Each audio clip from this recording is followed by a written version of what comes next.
ఆంధ్రప్రదేశ్లో తెలుగుదేశం పార్టీని కీలకంగా మరింతగా అభివృద్ధి చేసే దిశగా నేడు అధిష్టానం అయితే పలు కీలక చర్యలు చేపట్టింది. ఈ నేపథ్యంలోనే నేడు ఏదైతే రాష్ట్ర వర్కింగ్ ప్రెసిడెంట్గా నారా లోకేష్ అయితే బాధ్యతలు చేపట్టబోతున్నారు. దీంతోపాటు మరికొందరు కూడా పొలిట్ బ్యూరో సభ్యులుగా ఏదైతే ఉందో వారంతా కూడా నేడు ప్రమాణ స్వీకారం చేయనున్నారు. ప్రస్తుతం మనతో పాటు ఎంపీ రాజ్యసభ సభ్యులు సానా సతీష్ గారు ఉన్నారు. వారితో మాట్లాడే ప్రయత్నం చేద్దాం. సార్ చెప్పండి, అంటే యువగళం పాదయాత్రలో నారా లోకేష్ గారు ఎన్నో ఒడిదుడుకులను ఎదుర్కోవటమే కాదు, రాష్ట్ర భవిష్యత్తును మరింతగా ముందుకు తీసుకెళ్లాలని ఒక ప్రణాళికతో అయితే ఆయన ఆలోచిస్తున్న పరిస్థితి అయితే ఎలా చూడవచ్చు? అసలు ఈరోజు వర్కింగ్ ప్రెసిడెంట్గా బాధ్యతలు చేపడుతున్నారు. ఈరోజు కొత్త శకానికి, కొత్త తరానికి ఒక శుభోదయకం. యాక్చువల్గా కార్యకర్తలకి పార్టీకి మధ్య వారధిగా గత 10 సంవత్సరాలుగా లోకేష్ గారు పార్టీలో పనిచేస్తున్న దీనికి ఈరోజు ఆ కష్టానికి ఫలితం ఆయన వర్కింగ్ ప్రెసిడెంట్గా నారా చంద్రబాబు నాయుడు గారు నియమించడం, మేము ఆ కార్యవర్గంలో ఉండటం చాలా సంతోషదాయకం. ఈరోజు ఈ ఈ ఈ పరిమాణం తర్వాత పార్టీ కొత్త రూపురేఖలు తిందుకుంటుందని చెప్పి కార్యకర్తల్లో ఇంకా ఉత్సాహంగా పనిచేస్తారని చెప్పి తెలియజేస్తున్నాం.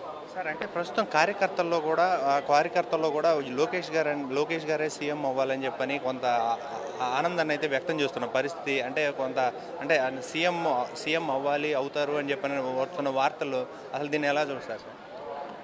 ఇది అంతా కూడా పార్టీ అధ్యక్షులు వారు నారా చంద్రబాబు నాయుడు గారు నిర్ణయిస్తారండి.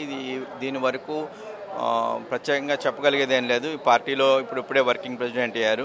ఇంకా వర్కింగ్ ప్రెసిడెంట్ తర్వాత స్థానం ఎలా ఉంటుంది అన్నది పార్టీ తర్వాత నిర్ణయిస్తుంది. అయితే కొత్త తరం, మీలాంటి కొత్త తరాన్ని అంతా కూడా నాయకత్వానికి బాధ్యతలు చేపట్టడం ఇవన్నీ ఎలా అనిపిస్తున్నాయి సార్? అంటే అటు మంత్రులు కూడా కొంతమంది, ఎమ్మెల్యేలు కొంతమంది కొత్తగా వచ్చిన వ్యక్తులకి ఇది చాలా శుభ పరిమాణం. యాక్చువల్గా అంటే కొత్త తరానికి ఇది ఒక ప్రత్యేకమైన రోజు. ఏంటంటే రాజకీయాలంటే కొత్త జనరేషన్ చాలా దూరంగా ఉంటున్న టైంలో యువ నాయకుడిని పెట్టడం వలన నెక్స్ట్ జనరేషన్ అంతా కూడా రాజకీయాల వైపు చూసి రాజకీయాల యువతరం ఎలా ఉంటుందని తెలియజేయడానికి లోకేష్ గారు ఒక నిదర్శనంగా తీసుకెళ్తారని చెప్పి భావిస్తున్నాం.